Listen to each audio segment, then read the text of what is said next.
The rain howled like the voice of the dead as it crashed against the cracked windows of the Newark police precinct, where Officer Daniel Russo, a decorated yet weary soul, stared at the grease-stained pizza box that had appeared without explanation. The air had shifted. He felt it in his bones before the box was even opened, as if something ancient and malevolent had crept into their world through the seams of that cardboard container. Russo, driven by hunger or fate, peeled back the lid, revealing a grotesquely steaming pizza that bubbled unnaturally, its cheese snarling in slow, elastic strands that writhed like intestines. His hand trembled as he took a slice, grease glistening like oil on a drowning man, and brought it to his mouth. The first bite was ecstasy, a euphoric cascade of flavor and flesh that melted against his tongue, followed by a sudden bone-deep chill that slithered up his spine and carved its initials into the back of his skull. Something inside the dough was alive, whispering, pulsing, watching. That night, Officer Russo's dreams became a symphony of suffering, faces screaming from ovens, sauce boiling over bone, crust crunching under the weight of human teeth. And when he awoke, he found claw marks on the walls of his apartment and the lingering smell of basil and blood. As the days turned, the pizza would not let go. He saw civilians as ingredients, their limbs folding into slices in his mind, their screams blending into sizzling mozzarella. His fellow officers noticed his change, the way his eyes burned red in the dark, how his breath smelled like a tomb sealed in marinara. Then came the deaths. Officer Lena, found stuffed into a crust cocoon, her insides replaced with cheese. Captain Horowitz, face down in a vat of tomato sauce, his skin sloughed off in ribbons. A paranormal investigator named Asha, drawn by whispers and death reports, arrived with old books and older warnings, claiming this was no ordinary possession. It was culinary necromancy, the resurrected hunger of Salvatore Rizzo, a pizzeria owner who had fed his customers the flesh of the homeless until he was burned alive in his brick oven, cursing his recipes to devour the living. But the pizza could not be burned, could not be discarded. It returned, always hot, always hungry. Russo, now a vessel of cheese and torment, began delivering the pizza to the poor, feeding it to those who could not resist, transforming them into dough-skinned horrors that twitched and moaned in alleyways.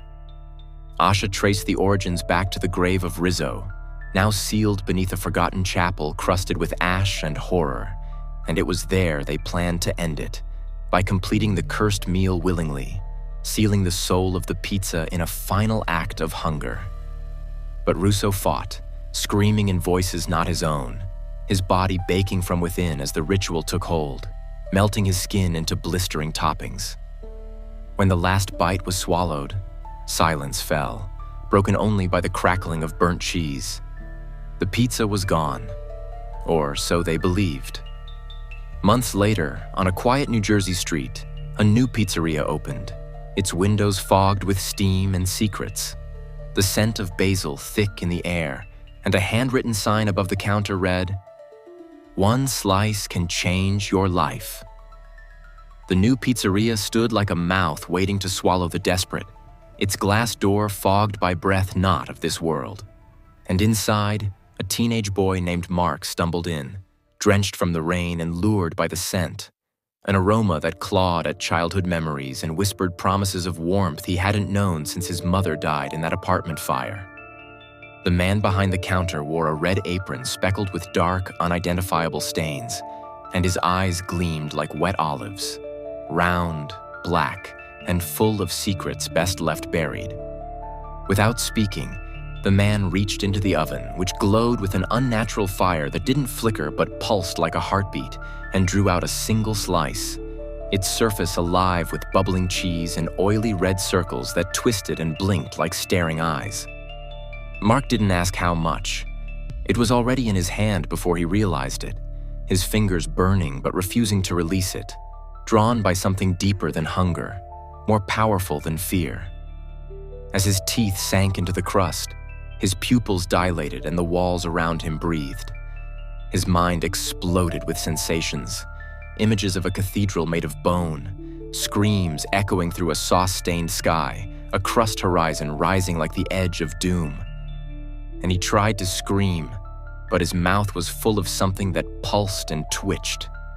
Blood oozed from his nose, his ears. The man behind the counter only smiled. Mark fell to the ground, twitching, muttering nonsense about ovens and ovens and ovens. And when he stood again, his eyes were gone, replaced by deep, molten hollows that steamed in the dim light. That night, 3 more people entered the pizzeria. None left.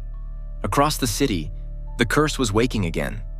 Asha, still haunted by what she had seen that night, Russo burning into something between man and pizza, lived off the grid now, always moving, carrying the last cursed cookbook bound in human skin, the final relic of Salvatore Rizzo.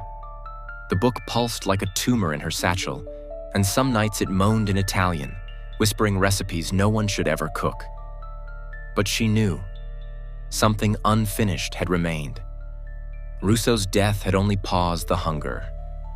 It hadn't ended it. She had tried burning the book, drowning it, even burying it beneath salted ground, but it always returned, sticky and warm, smelling of oregano and rot. Her dreams grew darker. People she loved appeared covered in cheese, eyes pleading as their jaws unhinged to scream doughy warnings. Asha began hearing whispers in mirrors, reflections that moved a second too late. A slice of pizza on her plate every time she blinked, even if she hadn't cooked. One night, a child knocked on her motel room door and handed her a flyer. Grand opening Rizzo's Flame, first slice free. Her heart sank, blood draining to her toes. It was back. She knew she had to return to New Jersey, the place where the original kitchen once stood, where the cursed one was born. She gathered her tools, salt circles, iron knives, relics of saints, and a vial of holy oil aged in a wine bottle once owned by a murdered priest. As she traveled, the world twisted. Streetlights blinked in strange patterns. The smell of garlic butter chased her.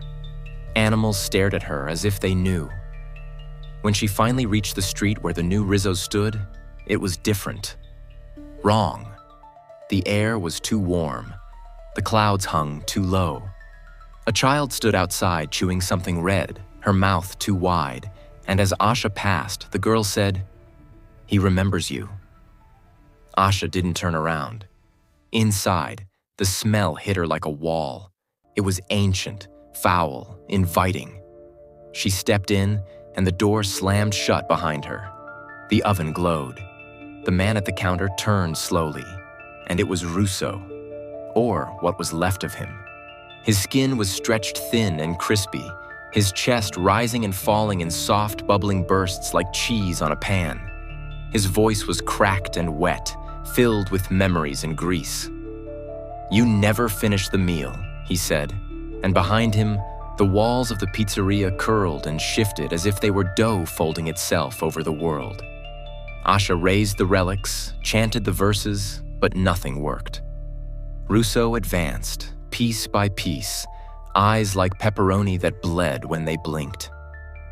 "You don't kill hunger," he whispered. "You feed it." The oven behind him roared, and dozens of pizzas flew from its mouth, spinning midair like wheels of molten judgment. Asha screamed as one slammed into her, the cheese fusing to her skin, biting deeper than fire. She hurled the bottle of holy oil, which burst on contact, igniting Russo's arm. But instead of pain, he laughed. Flames were his element now. He was the slice incarnate. She collapsed, choking, but then the book in her satchel began to burn. Really burn, its human skin turning to ash for the first time. Russo howled, a sound made of crust and agony. The pizzas froze midair.